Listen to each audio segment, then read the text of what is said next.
പോവാ എവിടെ പോവാ? Hi friends, welcome to my YouTube channel. കൊടൈക്കനാലിൽ എങ്ങനെയാണ് ടൂറിസ്റ്റുകളെ പിഴിയുന്നതെന്ന് കണ്ടറിഞ്ഞ ദിവസങ്ങളായിരുന്നു കടന്നുപോയത്. 2025 ജനുവരി 11 ശനിയാഴ്ച വെളുപ്പിന് 4:30 15 പേരുമായി ഞങ്ങൾ 2 കാറുകളിലാണ് യാത്ര പുറപ്പെട്ടത്. തികച്ചും ഒരു പ്ലാനിങ്ങും ഇല്ലാത്തൊരു യാത്രയായിരുന്നു ഇത്. മാസങ്ങളായുള്ള പ്ലാനുകളെല്ലാം പൊളിഞ്ഞതിന് ശേഷം ഒറ്റ മൈൻഡിൽ തലേന്നെടുത്ത തീരുമാനത്തിൽ വണ്ടിയിൽ കയറിയവരാണ് എല്ലാവരും. അല്ലെങ്കിലും വൻ പ്ലാനുകൾക്ക് ശേഷം ഒറ്റ യാത്ര പോലും നടന്നിട്ടില്ലാത്ത പല യാത്രകളിൽ നിന്നും പ്രചോദനം ഉൾക്കൊണ്ട് ഒരു പ്ലാനുമില്ലാതെ ഗൂഗിൾ മാപ്പ് വിട്ടൊരു ഒറ്റ യാത്ര, അതായിരുന്നു ഈ ട്രിപ്പ്. ശനിയാഴ്ച വെളുപ്പിന് 4:30 ഏറ്റുമാനൂരിൽ നിന്ന് ഇറങ്ങിയതാണ്. കമ്പന്തേനി വരെ അറിയാവുന്ന റൂട്ടാണെങ്കിലും മാപ്പിടാതെ മുറ്റത്തോട്ട് പോലും ഇറങ്ങാൻ മടിയുള്ളതുകൊണ്ട് വീട്ടിൽ നിന്നേ ആ ചടങ്ങൊക്കെ ചെയ്തു വെച്ചു. പിന്നെ ഇരുട്ട് മാറിയിട്ടില്ലാത്തത് കൊണ്ട് വഴി മാറി കയറാതിരിക്കാനും അതാണ് നല്ലത്. വെളുപ്പിനെയുള്ള കോട കൊണ്ടും ചുരം കയറി തുടങ്ങി. നാളുകൾക്ക് ശേഷം കുമളി ചുരം കയറുന്ന എക്സൈറ്റ്മെൻറ്റ് പറഞ്ഞാൽ തീരില്ല. ഹുണ്ടായി ഇയോണും മഹീന്ദ്ര മറോസോയും മുമ്പും പിടിച്ചൊരു ഒഴുക്കിലാണ് മലകയറ്റം. എത്രയോ വട്ടം ഞാൻ ഈ ചുരം കയറിയിരിക്കുന്നു. ഒരിക്കൽ പോലും ഈ മലകൾക്ക് എന്നെ മടുപ്പിക്കാൻ കഴിഞ്ഞിട്ടില്ല. ഇനിയൊട്ട് അതിന് സാധിക്കുമെന്നും തോന്നുന്നില്ല. എൻ്റെ മോനെ ഹജ്ജാതി വൈബ്. ചുരം കയറി പീരുമേടിറങ്ങി ഒരു ചായയൊക്കെ അടിക്കാനാണ് ഞങ്ങളുടെ പ്ലാൻ. ഇടയ്ക്ക് കാഞ്ഞിരപ്പള്ളി കഴിഞ്ഞപ്പോൾ ഓരോ കട്ടനൊക്കെ ഞങ്ങൾ അടിച്ചിരുന്നു. വെളുപ്പിനെ ആയകൊണ്ട് മെയിൻ ഡ്രൈവർമാർ ഉറങ്ങാൻ പാടില്ലല്ലോ. പീരുമേട് എത്തിയപ്പോൾ തന്നെ ഒരു സംഘം സൈഡായെന്ന് തോന്നുന്നു. ബാക്കിയുള്ളവർ പല വഴിക്കായി ടോയ്ലറ്റ് തപ്പി ഓടി. തണുപ്പിൽ മൂത്രശങ്ക ഒരു അപരാധമല്ലല്ലോ. പേ ആൻഡ് യൂസ് ടോയ്ലറ്റിലൊക്കെ നല്ല തിരക്കുള്ള സമയമായതുകൊണ്ട് കുറച്ച് കൂടുതൽ നേരം അവിടെ പോസ്റ്റായി കേട്ടോ. പിന്നെ കല്ലി വല്ലി എല്ലാവരും പയ്യെ ചാർജായി. കുറച്ച് തേയില ബാക്ക്ഗ്രൗണ്ടിൽ ഫോട്ടോ ഒക്കെ എടുത്ത് ഫോട്ടോഷൂട്ട് ഉദ്ഘാടനം ചെയ്യാമെന്ന് കുഞ്ഞളിയൻ. പിന്നെ ഈ തലയിലിരിക്കുന്നത് പെങ്ങളുടെ ഏറ്റവും ചെറിയ ക്ലൂസ് പൊടിയാണ്. ഫോട്ടോ എടുക്കുന്നത് പ്രമാണിച്ച് ആദ്യം വന്നതാണ്. ആനവണ്ടിക്കാർക്കൊന്നും ഉറക്കവും ഇല്ലേ, അങ്ങോട്ടും ഇങ്ങോട്ടും പോകുന്നുണ്ടല്ലോ. പിന്നെ നമ്മുടെ തേയിലത്തോട്ടത്തിൻ്റെ വ്യൂ കേട്ടോ, അതൊരു രക്ഷയില്ല. അത് ഈ വെളുപ്പിനെ ആ മഞ്ഞൊക്കെ ആയിട്ട് രസമുണ്ട്, നല്ല രസമുണ്ട്. നല്ല രസമുണ്ടാകൊണ്ടാണ് നമ്മളിവിടെ നിർത്തിയത് കേട്ടോ. ചായയും കടിയും എല്ലാവർക്കും സപ്ലൈ ഒക്കെ ചെയ്ത് എല്ലാവരും ഒന്ന് ഉറക്കച്ചടവൊക്കെ മാറ്റി ആക്റ്റീവായി കേട്ടോ. ബോണ്ട എന്നും പറഞ്ഞും തന്നാ വെട്ടുകേക്കാണോ ബോണ്ട ആണോ എന്ന് കഴിച്ച ആർക്കും ഇതുവരെ കണ്ടുപിടിക്കാൻ കഴിഞ്ഞിട്ടില്ല കേട്ടോ. ഒരാളെ കാണാനുണ്ട് എന്ന് പറഞ്ഞ് അന്വേഷിച്ച് ചെന്നതാണ്. ചെന്ന് നോക്കിയപ്പം ഇത് ഞങ്ങളുടെ സ്ഥിര ആളാണ്. AC, തണുപ്പ് ഇതൊക്കെ ഞങ്ങൾക്ക് അലർജിയാണ്. അതിൻ്റെ ജാടയൊന്നും കുഞ്ഞിനില്ല കേട്ടോ. പിന്നെ എല്ലാവരും ഫാമിലി ആയിട്ട് ഫോട്ടോയും വീഡിയോയും ഒക്കെ എടുത്തിട്ട് മുന്നോട്ട് പോകാമെന്നുള്ള പ്ലാൻ ഇട്ടു കേട്ടോ. അല്ലെങ്കിൽ നിന്ന് കഴിഞ്ഞാൽ ഒത്തിരി സമയം നമ്മളിവിടെ നിൽക്കേണ്ടി വരും. പിന്നെ അത് പോസ്റ്റാണ്, സമയം പൊക്കൊണ്ടേ ഇരിക്കും. കോടമഞ്ഞിൻ്റെ കൂടെ കാറ്റും കൂടെ ആയപ്പോൾ എല്ലാവരും വണ്ടിക്കകത്ത് കയറി കേട്ടോ. അല്ലെങ്കിൽ തണുപ്പ് ഇവിടുന്നേ പിടിക്കാൻ തുടങ്ങും. ഏതോ എസ്റ്റേറ്റാണ്, പേരവിടെ എഴുതി വെച്ചിട്ടുണ്ട്. അത്രയും നേരം അവിടെ നിന്നിട്ട് അത് മാത്രം നോക്കാൻ വിട്ടുപോയി. പിന്നെ അവിടെ നിന്ന് കുമളി വന്നു. അവിടെ നിന്ന് അടിവാരത്തേക്കുള്ള ചുരമിറക്കമാണ്. വെട്ടം ശരിക്കും വീണിട്ടില്ല. ഒരു ലോറി മുന്നിൽ ഉള്ളതുകൊണ്ട് വണ്ടി പയ്യാണ് പോണത്. കയറിപ്പോകാനുള്ള ഇടം കിട്ടിയതേ ഇല്ല കേട്ടോ.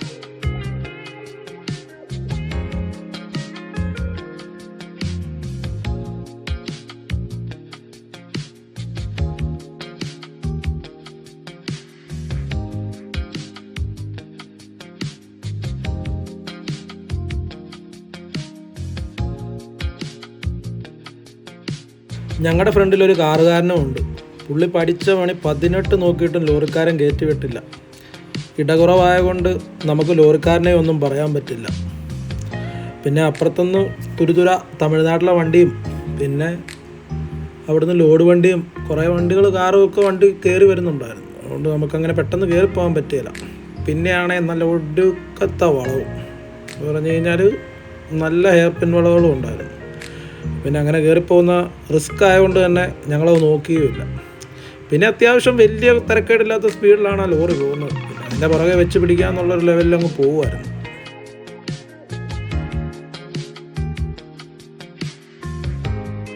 പിന്നെ ആകെയുള്ള പ്രശ്നം ഈ ലോറി പോകുന്നതുകൊണ്ട് വിസിബിലിറ്റി തീരെ കുറവായിരുന്നു.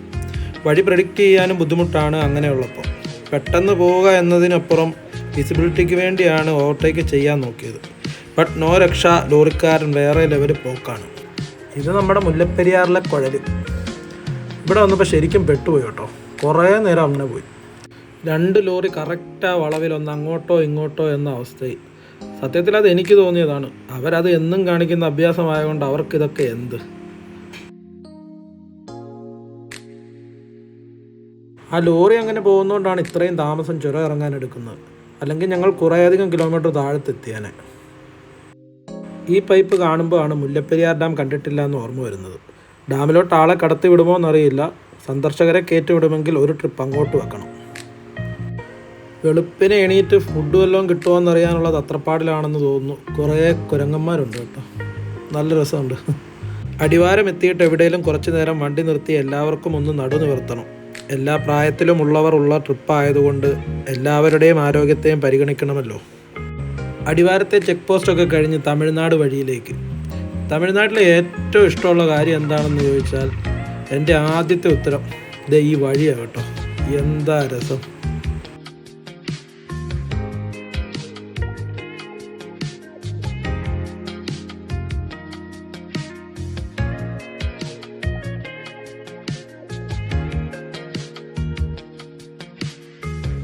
പിന്നെ 2 സൈഡിലെ കൃഷി, ചോളവും തെങ്ങും വാഴയും ഏതാണ്ടൊക്കെ കൃഷിയുണ്ട് 2 സൈഡും.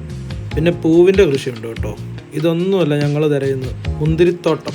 കമ്പം കയറിയാൽ എല്ലാവരുടെയും സ്ഥിരം വേട്ടമൃഗം ആ മുന്തിരിത്തോട്ടം. അതിങ്ങനെ തപ്പിപ്പോവാം കേട്ടോ. രാവിലത്തേക്കുള്ള ഫുഡ് എടുത്തിട്ടുണ്ട്. അതെവിടെ ഇരുന്നേലും കഴിക്കണം. അതിനുള്ള നല്ല തണലുള്ള മരച്ചോടോ മറ്റോ കണ്ടുപിടിക്കണം. അതാണ് മെയിൻ ലക്ഷ്യം. വണ്ടി ഓടിക്കുന്നവർ ഒരിക്കലും അങ്ങനെ ഒരു സ്ഥലം കാണത്തില്ല കേട്ടോ. ബാക്കിയുള്ളവർ പറഞ്ഞ് നിർത്തിച്ചാലേ രക്ഷയുള്ളൂ. അല്ലാത്ത പക്ഷം ഈ വണ്ടി ഓടിക്കൊണ്ടേയിരിക്കും.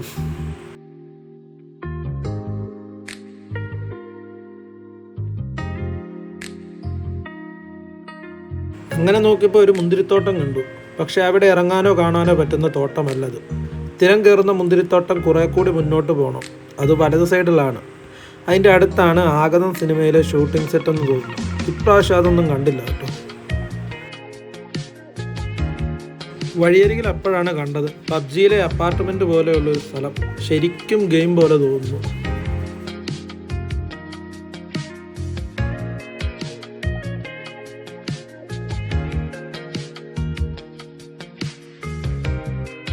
അവസാനം മുന്തിരിത്തോട്ടം എത്തി. മലയാളികളെ അവർക്ക് നല്ല മതിപ്പാണെന്ന് തോന്നുന്നു. ഇറങ്ങുമ്പോഴേ മലയാളീസിനെല്ലാം അവിടുത്തെ ആളുകൾ ഓരോരോ ഇൻസ്ട്രക്ഷൻ കൊടുത്തു വിടുന്നുണ്ട്.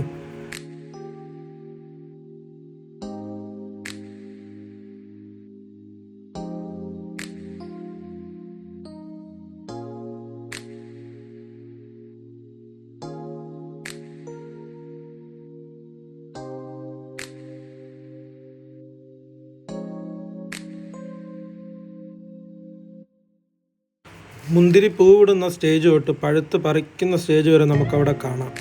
എൻട്രി ഫീസ് ഒന്നും അവർ ഈടാക്കുന്നില്ല. തിരിച്ചു പോകുമ്പോൾ അവരുടെ ഏതെങ്കിലും പ്രോഡക്റ്റ്സ് ആളുകൾ വാങ്ങുമെന്ന് അവർക്ക് അറിയാവുന്ന കൊണ്ടാവണം അത്. മുന്തിരി പറിച്ചാൽ 500 രൂപ കേട്ടോ ഫൈൻ. കുട്ടികളെ കൊണ്ട് പോകുമ്പോൾ സൂക്ഷിച്ചില്ലെങ്കിൽ പണി കിട്ടാനുള്ള ചാൻസ് കൂടുതലാണ്. നടക്കുന്ന കുഞ്ഞുങ്ങളാണെങ്കിൽ നടത്തിക്കൊണ്ട് പോകുന്നതായിരിക്കും നല്ലത്. എടുത്തുകൊണ്ട് പോകുന്ന ആ സ്റ്റേജൊക്കെ ഉള്ള കുട്ടികളെ മാക്സിമം ശ്രദ്ധിക്കുക. എനിക്ക് തോന്നുന്നു അവിടുന്ന് തീരെ കുഞ്ഞു പിള്ളേരൊന്നും പറിച്ചു കഴിഞ്ഞാൽ അത്ര പ്രശ്നമൊന്നും അവർ ഉണ്ടാക്കുമെന്ന് തോന്നുന്നില്ല. ചിലപ്പോൾ അത് എഴുതി വെച്ചേക്കുന്ന ഒരു നിയമമായിട്ട് അവർ എഴുതി വെച്ചേക്കുന്നതാണ്. ഞാൻ പിന്നെ പിള്ളേരെല്ലാം ഇറക്കി നടത്തിയേക്കുമായിരുന്നു കേട്ടോ. വെറുതെ റിസ്ക് എടുക്കണ്ടല്ലോ എന്നോർത്ത് നടക്കുന്ന പിള്ളേരെല്ലാം നടത്തി. അതുകൊണ്ട് തന്നെ പിള്ളേരാരും അത് പറിച്ചു കണ്ടില്ല. ചിലപ്പം കയ്യിലെടുത്ത് പിടിച്ചു കഴിഞ്ഞാൽ അവർ പറിക്കാനുള്ള ചാൻസ് ഭയങ്കര കൂടുതലാണ്. കാണാൻ കയറ്റി വിടുന്ന മുന്തിരിത്തോപ്പിൽ ഹാർവെസ്റ്റ് ചെയ്യുന്നില്ലെന്ന് തോന്നുന്നു കേട്ടോ. അതവിടെ കിടന്ന് കുറേ പഴുത്ത് ഉണങ്ങിയൊക്കെ പോവുക. ഇവിടുന്ന് പറിക്കുന്നില്ലെന്ന് തോന്നുന്നു.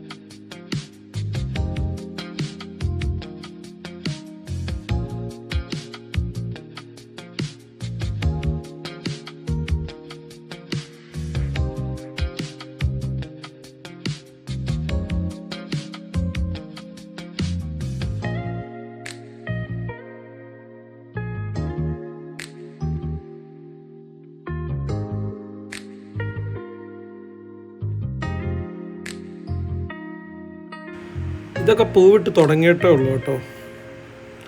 ഫസ്റ്റ് സ്റ്റേജായത്.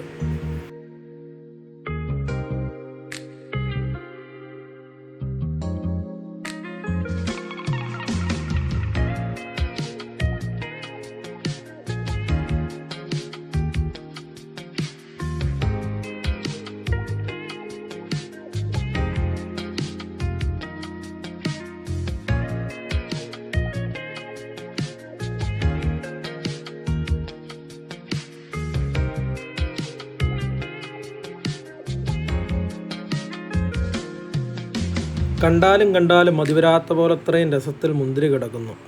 കണ്ണുകൊണ്ട് കണ്ടതിലും കൂടുതൽ ക്യാമറയിലൂടെയാണ് എല്ലാവരും ഇത് കാണുന്നത് കേട്ടോ. ശരിക്കും നമ്മൾ ചെല്ലുമ്പോഴേ ഫോൺ എടുത്ത് അതിലൂടെയാണ് ഈ കാഴ്ചയൊക്കെ കണ്ടത്. പിന്നെ ആലോചിക്കുമ്പോൾ മാത്രം മനസ്സിലാവുന്ന കാര്യം.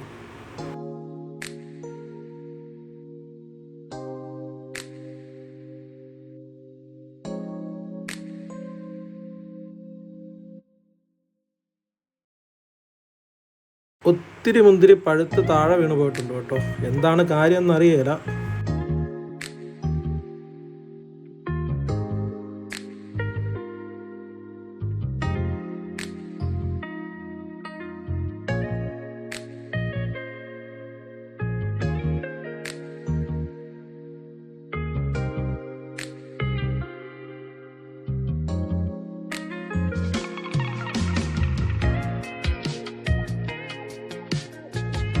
കുറേ സമയം അവിടെ ചെലവഴിച്ചതിന് ശേഷം ഞങ്ങൾ മുന്നോട്ടുള്ള യാത്ര തുടർന്നു.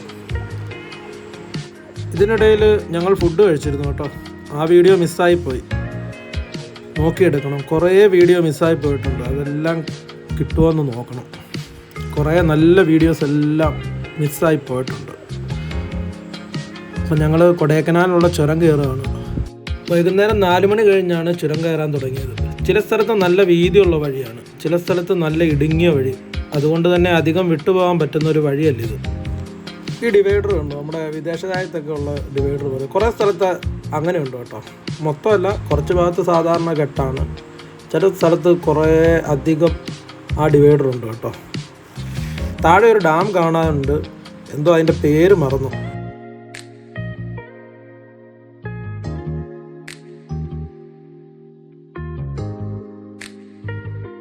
പതിനേഴ് വർഷം മുൻപ് സ്കൂളിൽ നിന്നും ഞാൻ ടൂറിന് വന്നത് കൊടൈക്കനാലിലാണ്.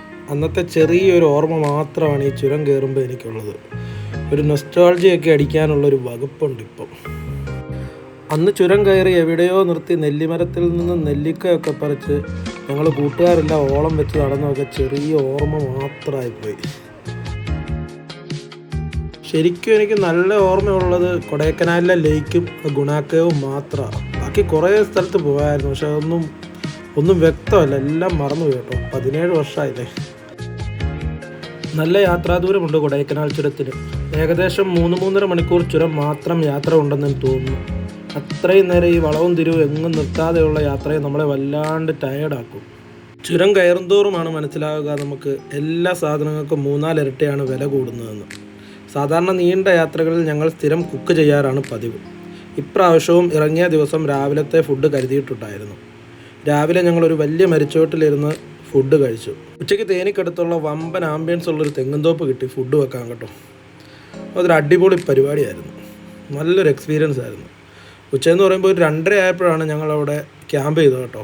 ഒരു 3-3:30 ഫുഡൊക്കെ കഴിച്ച് ഞങ്ങൾ ചുരം പിടിക്കാനുള്ള വഴി നോക്കി കേട്ടോ. അല്ലെങ്കിൽ ഇരുട്ടും തോറും ചുരം കയറാൻ പാടായതുകൊണ്ട് മാക്സിമം പെട്ടെന്ന് തന്നെ ചുരം കയറുക എന്നുള്ളതായിരുന്നു ലക്ഷ്യം. പറഞ്ഞു വന്നത് രാത്രിയിലെ ഫുഡ് സ്റ്റേ ചെയ്യുന്നിടത്തെ ഏതെങ്കിലും നൈറ്റ് കടകളിൽ നിന്നോ ഹോട്ടലിൽ നിന്നോ ദോശ വല്ലതും മേടിച്ച് കഴിച്ചിട്ട് റെസ്റ്റ് ചെയ്യാമെന്നൊരു ധാരണയിലായിരുന്നു. കൊടൈക്കനാൽ എത്തുന്നതിന് 7-8 കിലോമീറ്റർ മുന്നിൽ ഒരു വെള്ളച്ചാട്ടവും കൊടൈക്കനാലിൽ കയറുന്നതിനുള്ള 60 രൂപയുടെ പാസ് എടുക്കുന്നൊരു കൗണ്ടറും ഉണ്ട്. നമ്മളവിടെ എത്തുമ്പോൾ തന്നെ ഹോം സ്റ്റേയുടെ ജോലിക്കാർ ക്യാൻവാസിങ്ങിന് വേണ്ടി അവിടെ നിലയുറപ്പിച്ചിട്ടുണ്ടാവും. ഞങ്ങളുടെ 2 വണ്ടി കണ്ടപ്പോൾ 2 പേര് വന്ന് റൂമിനെ പറ്റി സംസാരിച്ചു. അവർ പറയുന്ന റേറ്റ് കേട്ടിട്ട് എങ്ങനെ റൂം എടുക്കുമെന്ന അവസ്ഥയായി.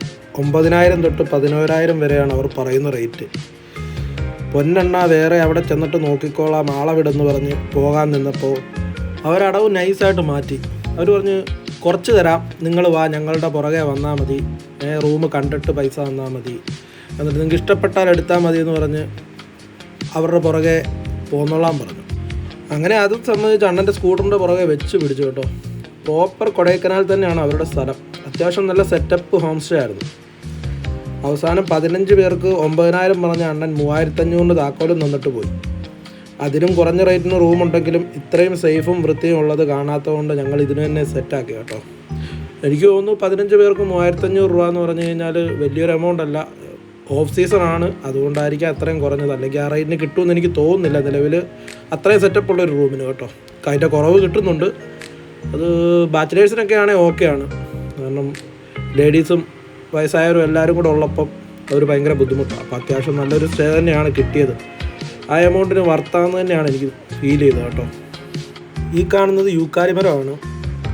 ഈ യൂക്കാലി മരത്തിൻ്റെ മണമാണ് 17 വർഷം മുമ്പ് ഇവിടെ വന്നതിൻ്റെ ഏറ്റവും വലിയൊരു ഓർമ്മയായിട്ട് എനിക്ക് ഫീൽ ചെയ്തത് കേട്ടോ. അതൊരു നമ്മൾ കൊടൈക്കനാലിലെത്തി എന്നുള്ളൊരു ഫീല് വന്നത് ആ ഒരു സ്മെല്ലായിരുന്നു. ടൗണിലെത്തിയപ്പോൾ അത്യാവശ്യം തിരക്കുണ്ടായിരുന്നു. ഫുഡ് മേടിക്കാൻ ചെന്നപ്പോഴാണ് കൊടൈക്കനാലിൽ നമ്മുടെ സാധാ ദോശയ്ക്ക് ഒരെണ്ണത്തിന് 40 രൂപയോളം വരുമെന്നറിഞ്ഞു. എത്ര നല്ല ആചാരങ്ങളല്ലേ. അതെല്ലാ കടകളിലും അങ്ങനെ തന്നെയാണ്. 40-ൽ നിന്ന് കൂടുന്നതല്ലാതെ കുറയുന്ന പ്രശ്നമേ ഇല്ല. വേറെ മാർഗമില്ലാത്തതുകൊണ്ട് ഇവിടെ വരുന്നവർ അതിൽ അഡ്ജസ്റ്റായി എന്ന് തോന്നുന്നു. പിറ്റേന്ന് രാവിലെ ഹോം സ്റ്റേയിൽ നിന്നിറങ്ങി ലേക്കിലോട്ടാണ് ആദ്യം പോയത്. ലേക്കിൻ്റെ തൊട്ടടുത്ത് തന്നെയായിരുന്നു ഹോം സ്റ്റേ. അതുകൊണ്ട് ഒരു 1-2 കിലോമീറ്ററിനകം തന്നെ ലേക്കിൻ്റെ അവിടെ എത്തി. ബോട്ടിംഗ് ആണ് ആദ്യത്തെ പ്ലാൻ. 15 പേരുണ്ട്. പെഡൽ ബോട്ട് 4 സീറ്റും 2 സീറ്റുമുണ്ട്. പിന്നെ ഉള്ളത് ഒരാൾ നമ്മളെയും കൊണ്ട് തുഴഞ്ഞു പോകുന്ന റോഡ് ടൈപ്പ് ബോട്ടാണ്. പെഡൽ ബോട്ട് ചവിട്ടാൻ താല്പര്യമില്ലാത്തവരെ എല്ലാം റോഡ് ടൈപ്പ് ബോട്ടിലോട്ട് തട്ടാനാണ് പ്ലാൻ. 4 പേരെ വെച്ച് 2 സെറ്റിനെ പെഡൽ ബോട്ടിൽ കയറ്റി ബാക്കി കുഞ്ഞുങ്ങളെയും ബോട്ട് ചവിട്ടാൻ താല്പര്യമില്ലാത്ത 7 പേരെയും റോഡ് ടൈപ്പ് ബോട്ടിലോട്ടാക്കാൻ തീരുമാനിച്ചു. ബോട്ടിങ് മൊത്തം 1400 രൂപയാണ് ചിലവായത്. ബോട്ടിങ്ങിന് മുന്നേ വണ്ടി ഇടയുള്ള സ്ഥലത്ത് പാർക്ക് ചെയ്തു. കൊടൈക്കനാൽ മുനിസിപ്പാലിറ്റിയുടെ കീഴിലാണ് ഈ ലേക്കിൻ്റെ പ്രവർത്തനങ്ങളൊക്കെ നടക്കുന്നത്. കുതിരസവാരിക്ക് 200 രൂപയായിരുന്നു റേറ്റ് പറഞ്ഞത്. സൈക്ലിങ്ങിന് ഒരാൾക്ക് 80 രൂപയും 2 പേര് ചവിട്ടുന്ന സൈക്കിളിന് 150 രൂപയുമാണ് അവർ പറഞ്ഞത്. ഇവിടുത്തെ മുനിസിപ്പാലിറ്റി ഇത് അടിപൊളിയായിട്ട് മെയിൻറ്റെയിൻ ചെയ്തിട്ടുണ്ട്. നമുക്ക് കാണുമ്പോൾ അറിയാം എല്ലാ കാര്യങ്ങളും വളരെ അടിപൊളിയായിട്ടാണ് മെയിൻറ്റെയിൻ ചെയ്തേക്കുന്നത് കേട്ടോ.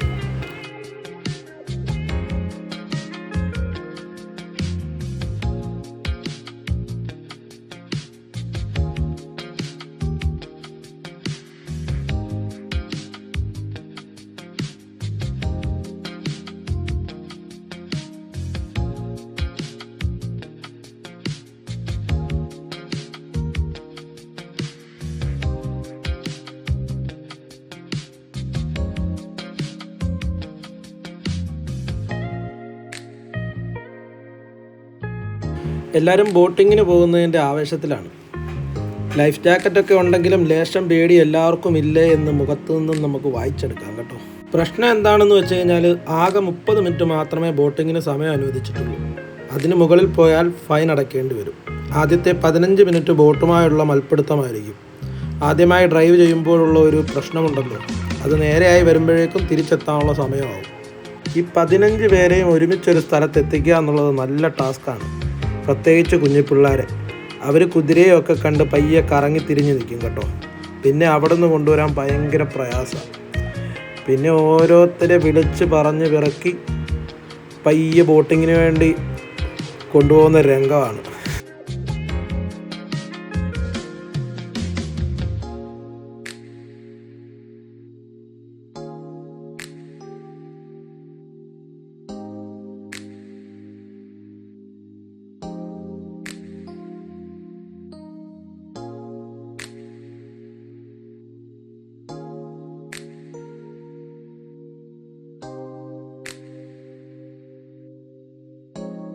ഈ 15 പേരെ ബോട്ടിൽ കയറ്റിയത് എത്ര നേരത്തെ പ്ലാനാണെന്ന് ഞങ്ങൾക്ക് മാത്രമേ അറിയൂ.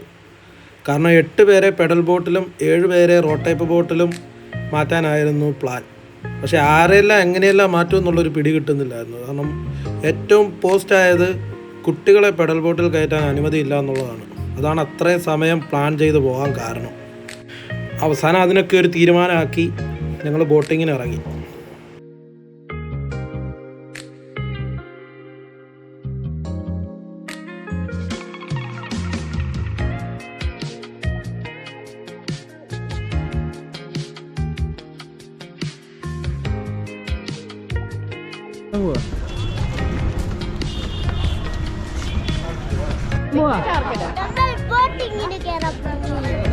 ശാലു എവിടെ പോവാ? എവിടെ പോണേ? എവിടെ പോവാ? ബ്രോ ഇതോടെ മെക്കാനിസം എപ്പടി ചവിട്ടുക അങ്ങോട്ട് bro wait bro bro side വലിയ സൈഡ് അത് അവിടെ അക്കത്ത് കയറിയില്ല. அப்புறம் எந்திரிச்சு போட்டோ எடுக்கும் பாடல்ல, எழுந்து நின்று போட்டோ எடுக்கும் பாடல்ல, உள்ள 2 வாட்டர் ஃபவுண்டன் இருக்கு. அவ வெள்ளத்தில் நனைந்து வந்தா ஃபைன் அடிக்கும். Direction right. Water fountain allowed இல்ல ப்ரோ. அதுல நனைந்து வந்தா ஃபைன் அடிக்கும். ஓகே, வெள்ளத்தில் நனைந்து டைரக்ஷன் ரைட்னா ரைட், லெஃப்ட்னா லெஃப்ட். எந்திரிச்சு இடம் மாறாம பாடல்ல. 10:23 53 வந்துருங்க. ½ hour டைம். டிக்கெட் சேஃப்டி ஆச்சுக்கோங்க. ഇരിക്കരുത്.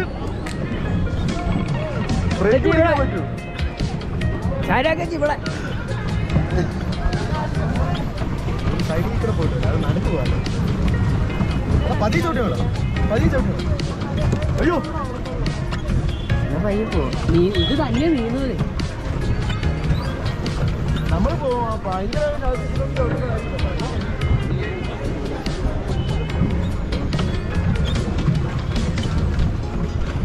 ഫോട്ടോ ഒക്കെ അതിന് എടുക്കാതിരിക്കാനായിരിക്കല്ലേ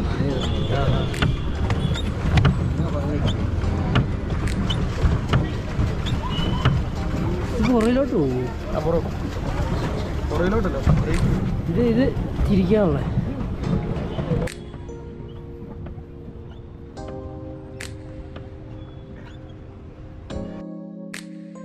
നമ്മൾ കാണുമ്പോൾ ഈ ലേക്ക് ഒരു ചെറിയ ഭാഗം മാത്രമേ ഉള്ളൂ എന്ന് തോന്നും.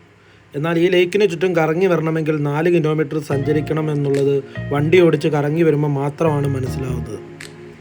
ഈ ലേക്കിന് ചുറ്റുമാണ് കച്ചവടക്കാർ മുഴുവൻ ഉള്ളത്. ഈ 4 കിലോമീറ്റർ വഴിയിൽ ഭൂരിഭാഗവും തുണിക്കടകളും അവിടുത്തെ പ്രാദേശിക ചോക്ലേറ്റ്സും ബാഗ് കടകളും ഒക്കെയാണ്. ഇടയ്ക്കിടയ്ക്ക് ചെറിയ ഫുഡ് കിട്ടുന്ന കടകളുമുണ്ട്. അതിൽ ഒരിടത്തു നിന്നാണ് ഞങ്ങൾ ഉച്ചയ്ക്ക് ആഹാരം കഴിച്ചത്. ലേക്കിന് ചുറ്റും കറങ്ങിക്കൊണ്ടിരുന്ന സമയത്താണ് ഒരു കടയിൽ ബിരിയാണി ദം പൊട്ടിക്കുന്നത് കണ്ടത്. എന്നാൽ ഫുഡ് അവിടുന്ന് കഴിക്കാമെന്ന് പറഞ്ഞ് എല്ലാവരെയും കൂട്ടി ഞങ്ങൾ നല്ല ചൂട് ചിക്കൻ ബിരിയാണി കഴിച്ചു. നല്ല തമിഴ്നാട് സ്റ്റൈൽ ബിരിയാണി ആയിരുന്നു. ആകെ ഒരു പ്രശ്നമായി തോന്നിയത് എരിവായിരുന്നു. മൈൽഡ് ഫ്ലേവർ ഉള്ള ബിരിയാണിക്ക് എന്തിനാണ് ഇത്ര എരിവെന്ന് എത്ര ആലോചിച്ചിട്ട് ഒരു പിടിയും കിട്ടിയില്ല. ഞങ്ങൾക്ക് കിട്ടിയ 2 ബോട്ടുകളും എന്തെല്ലാമോ ടെക്നിക്കൽ പ്രശ്നങ്ങൾ ഉള്ളതായിരുന്നു. നല്ല ആയാസത്തിൽ ചവിട്ടുന്നുണ്ടെങ്കിലും ബോട്ടിന് പോകാൻ വലിയ മടിയായിരുന്നു. പിന്നെ എങ്ങനെയെല്ലാമോ ചവിട്ടിത്തിരിച്ചാണ് അത് കൺട്രോൾ ചെയ്ത് കൊണ്ടുപോയത്. ഈ ബോട്ട് യാത്രക്കിടയിൽ എനിക്ക് കിട്ടിയ ഏറ്റവും വലിയ പണി ഓർക്കുമ്പോൾ ഇപ്പോഴും വയറ്റിൽ നിന്നൊരാന്തലാണ്. ഒരു ട്രാക്ക് സ്യൂട്ടും ഇട്ട് ബോട്ട് ചവിട്ടിക്കൊണ്ടിരുന്നപ്പോൾ എൻ്റെ ഫോൺ ബോട്ടിൽ വീണു പോയത് ഞാൻ അറിഞ്ഞില്ല. ബോട്ടിംഗ് ഒക്കെ കഴിഞ്ഞ് വണ്ടിയുടെ അടുത്ത് ചെന്ന് ഫോൺ തപ്പിയപ്പോഴാണ് പോക്കറ്റിൽ ഫോണില്ല എന്നറിഞ്ഞത്. ആദ്യം വണ്ടി മുഴുവൻ നോക്കി, ഒരു രക്ഷയുമില്ലാതെ വേറെ ഫോണിൽ നിന്നും വിളിച്ചു നോക്കി. ഒരിക്കലും അത് കിട്ടില്ല എന്നുള്ള ഉറപ്പിൽ തന്നെ. എന്നാൽ എന്നെ ഞെട്ടിച്ചുകൊണ്ട് ഫോൺ അറ്റൻഡ് ചെയ്ത ആൾ പറഞ്ഞു, ഫോൺ ബോട്ടിൽ വീണ് കിട്ടി ചേട്ടാ, വെള്ളത്തിൽ പോയെങ്കിൽ എന്ത് ചെയ്തേനെന്ന്. പിന്നെ ഒരു ഒറ്റ ഓട്ടമായിരുന്നു. ഞാൻ ബോട്ടിംഗ് സ്ഥലത്ത് ചെന്ന് ഫോണുള്ള ആളുടെ അടുത്ത് ചെന്ന് കുറേ നന്ദിയൊക്കെ പറഞ്ഞ് ഫോൺ മേടിച്ചു. കയ്യിൽ ഫോൺ കിട്ടിയിട്ടും എൻ്റെ ചങ്കിടിപ്പ് മാറിയിട്ടില്ലായിരുന്നു. ഡാർക്ക് അവസ്ഥ, ആലോചിക്കാൻ പോലും പറ്റുന്നില്ല. എനിക്ക് തോന്നുന്നത് ഈ വാട്ടർ ഫൗണ്ടൻ്റെ അവിടെ വെച്ച് ഞങ്ങൾ ബോട്ട് റേസ് എന്നൊക്കെ പറഞ്ഞ് സ്പീഡിൽ ചവിട്ടിപ്പോയ സമയത്ത് പോക്കറ്റിൽ നിന്നും ചാടിപ്പോയതാകാനാണ് സാധ്യത. എന്തോ ഭാഗ്യത്തിന് വെള്ളത്തിൽ പോയി. 2 ബോട്ടിലുള്ള ആളുകൾ ഒരേ ദിശയിൽ വന്നത് കുറേ പരിശ്രമത്തിന് ശേഷമായിരുന്നു.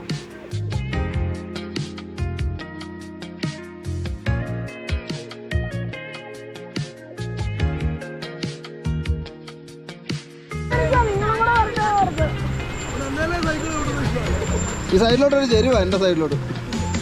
പക്ഷെ അത് ഞാൻ പിടിച്ചിരിക്കുക.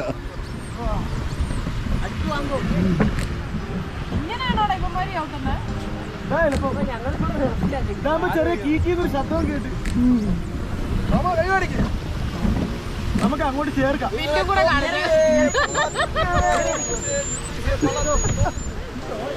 നമുക്ക് ഒരുമിച്ച് പോകാന് മത്സരം വെച്ചാലോ? അല്ല, എടാ ഇത് പറഞ്ഞു പോകുന്നില്ലേ? ഇത് വെയിറ്റ് കൂടുതലാ. ഇഞ്ചോടിഞ്ച് പോരാട്ടം, ഇഞ്ചോടിഞ്ച് പോരാട്ടം. ഒരു വള്ളപ്പാട് 4 വള്ളപ്പാടായാലേ.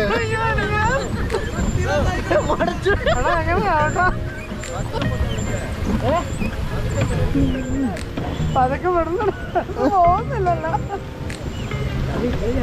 ഞങ്ങള് മത്സരമായിരുന്നു ചേട്ടാ. ആമയുടെ മുകളിൽ തണ്ടർ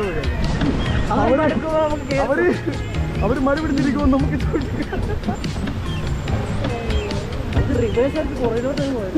മുന്നോട്ട് എടുത്തിട്ട് പോകുന്നില്ല. സ്പീഡുണ്ടത്. അതാ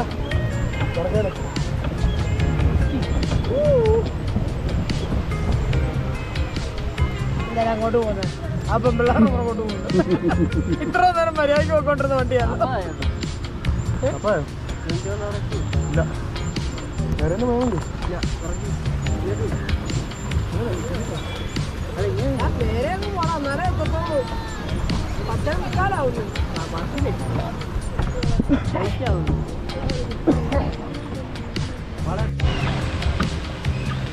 അപ്പടുന്ന് നമ്മൾ തിരിച്ചെടുക്കും എല്ലാം നരഞ്ഞ് മാറി അതിൻ്റെ നടുക്കൂടെ പോകാം അതിൻ്റെ ഇടയിൽ ആ വെള്ളം വീഴുന്നതിൻ്റെ ഇടയിൽ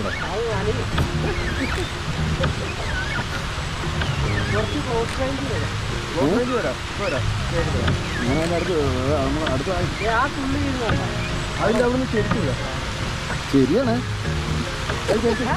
അകത്തോട്ട് കയറി അവിടെ അവിടെ ഉണ്ട് നിങ്ങൾ എടുക്കണേ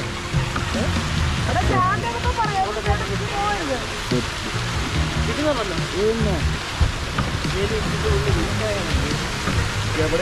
വാട്സപ്പ് ഇടാനോ അവിടെ പതിവ് എറുക്കണം അങ്ങനെ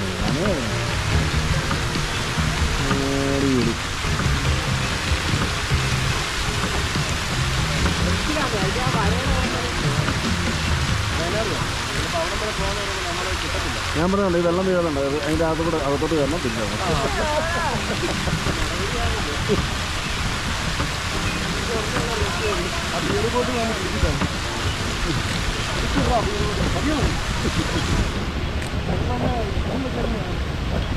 അതെ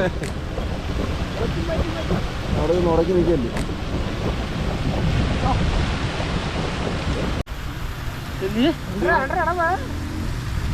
അന്നേ തിരിച്ചുവിടി ഞങ്ങളോടാണോ ഞങ്ങളോടോ നമുക്കറിയില്ലല്ലോ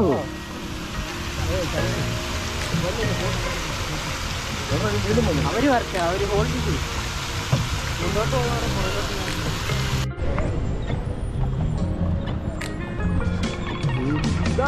നമ്മുടെ ഫ്രണ്ടിലോട്ട് കംപ്ലൈന്റ് അതുകൊണ്ട് ഞങ്ങൾക്ക് വേറൊരു വണ്ടി കംപ്ലൈന്റ് പോകുന്നില്ല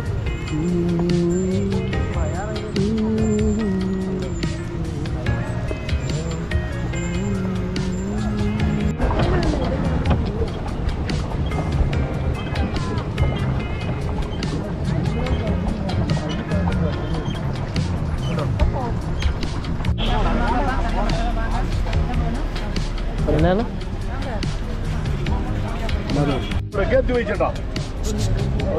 എടാ അവനെ കയറ്റി വിട്ടെ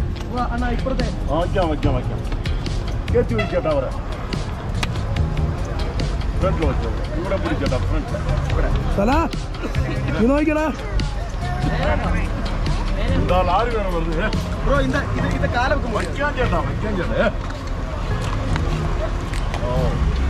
എടാ ഇങ്ങോട്ട് നോക്കിക്കേ തല സാധാരണ നോക്കി സാധാരണ നോക്കി തല തല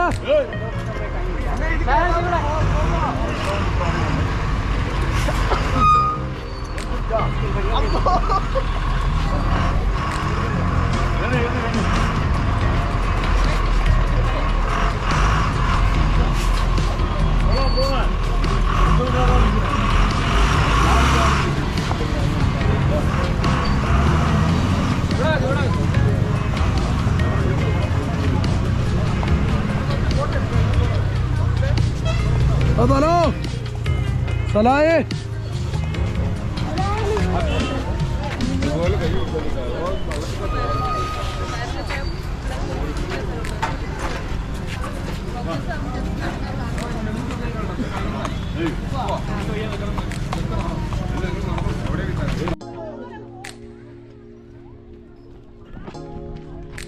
ചവിട്ടി വാ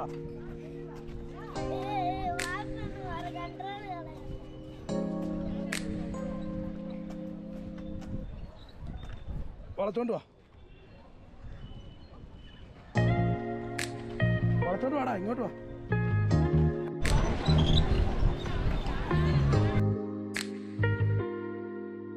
ഇതിനിടയിൽ നല്ല കുറേ വീഡിയോ മിസ്സായി പോയിരുന്നു. മെമ്മറി ഫുള്ളായി ക്യാമറ നിന്ന് പോയി കുറേ വിഷ്വൽസ് നഷ്ടപ്പെട്ടിരുന്നു. അങ്ങനെ ഞങ്ങൾ 3 പേരും കൂടി ഒരു സൈക്കിളും എടുത്തിറങ്ങി കേട്ടോ. ഈ സൈക്കിൾ യാത്ര നല്ല രസമാണ്. നമുക്ക് 3 പേരുടെ, അതായത് 3 പേരുടെ അല്ല, 2 പേര് ചവിട്ടുന്ന സൈക്കിളിന് 150 രൂപയും പിള്ളേരുടെയും 50 രൂപയും ഒരാൾ ചവിട്ടുന്നതിന് 80 രൂപയും അങ്ങനെയാണ് റേറ്റ് ഇതിന് വരുന്നത്. പണ്ട് ഞാൻ പോയ സമയത്ത് ഈ ലേക്കിന് ചുറ്റും ഫുള്ള് കറങ്ങി വരാൻ ആ എമൗണ്ട് മതിയായിരുന്നു, അതിനുള്ള സമയവും കിട്ടുമായിരുന്നു. ഇപ്പം നിലവിൽ അവർ അരമണിക്കൂറാണ് ഈ റേറ്റിന് കൊടുക്കുന്നത് കേട്ടോ. അരമണിക്കൂർ എന്ന് പറഞ്ഞു കഴിഞ്ഞാൽ നമുക്ക് കുറച്ച് ദൂരം പോയി വരാം. ഈ 4 കിലോമീറ്റർ ചുറ്റി വരാൻ പറ്റില്ല, അതായത് നല്ല ദൂരമുണ്ട്. ഇത് കറങ്ങി 4 കിലോമീറ്റർ ചവിട്ടി ഈ സൈക്കിളിൽ വരുമ്പോൾ അരമണിക്കൂർ കൊണ്ട് വരാൻ പറ്റുമെന്ന് എനിക്ക് തോന്നുന്നില്ല. അവിടെയുള്ള കടയെല്ലാം കണ്ട് 1-2 സ്ഥലത്ത് നിർത്തി കുറച്ച് സാധനമെല്ലാം മേടിച്ച് തിരിച്ചു വരാനാണ് സൈക്കിൾ എടുത്ത് ഇറങ്ങിയത്. 1 വേ ആണ് ലേക്കിന് ചുറ്റുമുള്ള റോഡ്, അതുകൊണ്ട് തന്നെ യാത്ര വലിയ റിസ്ക്കും ഇല്ല. ഈ സൈക്കിൾ ചവിട്ട് വലിയ ബുദ്ധിമുട്ടാണ് കേട്ടോ. കാല് ഹാൻഡിൽ ഇടിക്കുന്ന രീതിയിലാണ് സീറ്റ് സെറ്റ് ചെയ്തേക്കുന്നത്. കുറച്ച് ദൂരം ആയതുകൊണ്ട് കാര്യമാക്കാതെ ചവിട്ടി തീർത്തു. നമ്മുടെ സൈസിനൊത്ത സൈക്കിൾ അല്ലെങ്കിൽ സൈക്കിൾ ചവിട്ട് ഭയങ്കര പാടാണ്. പക്ഷേ നമ്മൾ ആ സീറ്റ് ഹൈറ്റൊക്കെ കറക്റ്റ് ചെയ്ത സൈക്കിളൊന്നും അവിടെ കിട്ടാനില്ല. അങ്ങനെ നമുക്ക് സെറ്റ് ചെയ്തെടുക്കാനും ഇല്ല. ഉള്ളതിൽ ഭേദപ്പെട്ട് ഒരെണ്ണം എടുത്തുകൊണ്ട് പോവുക എന്നുള്ളതല്ലാതെ വേറെ ഓപ്ഷനൊന്നുമില്ല കേട്ടോ. ഇനി അങ്ങോട്ട് മുഴുവൻ കടകളാണ്, ഒത്തിരി കടകളുണ്ട്. നമുക്ക് എല്ലാ സാധനങ്ങളും പർച്ചേസ് ചെയ്യണമെങ്കിൽ ഇവിടെ നിർത്തിക്കഴിഞ്ഞാൽ ഒറ്റ റൗണ്ട് അടിച്ച് കഴിഞ്ഞാൽ എല്ലാ കടയിലും കയറി ഇറങ്ങി വരാം.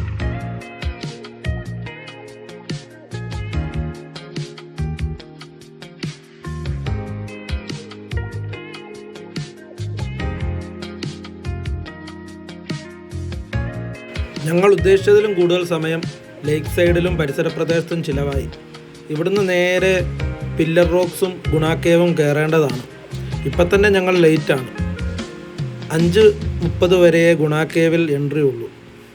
അതുകൊണ്ട് പർച്ചേസൊക്കെ എളുപ്പം തീർത്ത് പില്ലർ റോക്സിലോട്ട് യാത്ര തിരിച്ചു. പില്ലർ റോക്സും ഗുണ കേവും തമ്മിൽ 1 കിലോമീറ്റർ ദൂരമേ ഉള്ളൂ. എങ്കിലും സമയപരിമിതി മൂലം പില്ലർ റോക്സിൽ കുറച്ച് സമയം മാത്രമാണ് ചിലവഴിച്ചത്. അവിടുന്ന് പെട്ടെന്ന് തന്നെ ഗുണ കേവിലോട്ട് വണ്ടി വിട്ടു. സൈക്കിൾ യാത്രയും പർച്ചേസിങ്ങും കുറേയധികം സമയം എടുത്തതുകൊണ്ടാണ് അടുത്ത ഡെസ്റ്റിനേഷനിലോട്ട് ധൃതി പിടിക്കേണ്ടി വന്നത്. കൂടാതെ ആ സമയം മഴ പെയ്യാനും തുടങ്ങിയിരുന്നു. നല്ല കോടയ്ക്കിടയിലാണ് മഴയും കൂടി പെയ്തത്.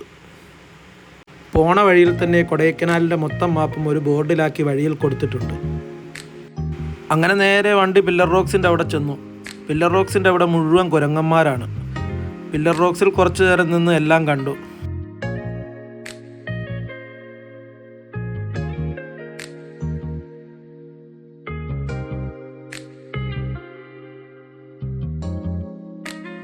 അവിടുന്ന് നേരെ ഗുണ കേവിലോട്ട് പോയി.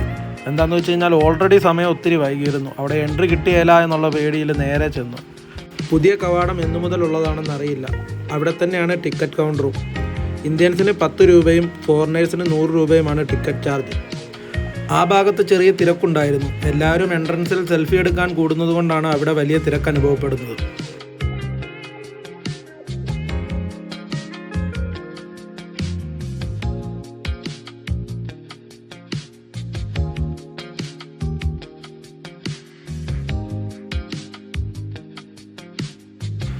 നാൽപ്പത് മിനിറ്റ് മാത്രം അവിടെ ചിലവഴിച്ചതിന് ശേഷം എല്ലാവരുമായി ഫോട്ടോ ഒക്കെ എടുത്ത് ഗുണ കേവും കണ്ട് ഞങ്ങൾ തിരിച്ചിറങ്ങി.